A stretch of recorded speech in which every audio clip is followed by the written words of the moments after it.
It's an interesting thing. And, I gave a keynote talk at a conference a couple years ago talking about how we live in a shortcut society.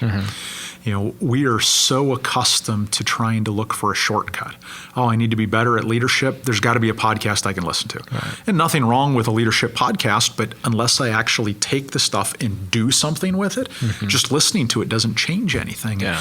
Whether it's sales or whatever. And, you touched on, fitness and health and things like that. And, the fitness industry is an easy example because, there's always some latest fad or trend. And it's amazing how many people run out and buy things. And I saw something just this last week that, Peloton, the fancy, really expensive bikes, their sales are down like 30% quarter over quarter from last year. Well, it's because their timing couldn't have been better with COVID. Right.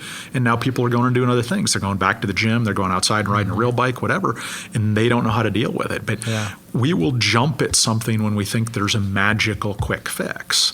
You title a book, 10 magic phrases that'll close any sale, and people go buy it, and nobody gets anything out of it that's a magic thing. But it always takes me back to, and I didn't study this until I got involved in Sandler, but if you study some of the most talked about influencers in motivation and leadership development, all the way back to 100 years ago when Napoleon Hill wrote Think and Grow Rich, or, things written by Zig Ziglar and people along the way, they all talk about the same thing. The single greatest investment you can make is in yourself.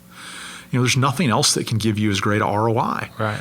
Sure, I could go buy a, rare gold coin and it might go up some, but it pales in comparison of what I could do if I invest in myself. And people struggle with that. And investment in self is not just money. Right. It's time and energy.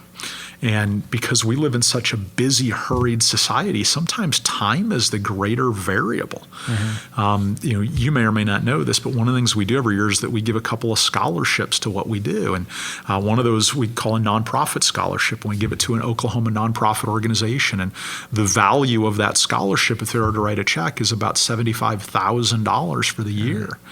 And almost half of the people that apply, when we tell them the time commitment, there is no financial commitment on their part at all, but when we tell them the time commitment, they back out. Yeah. Even though there's no financial, like, I could never do that much time. Like, you just shared with me all these challenges that you have.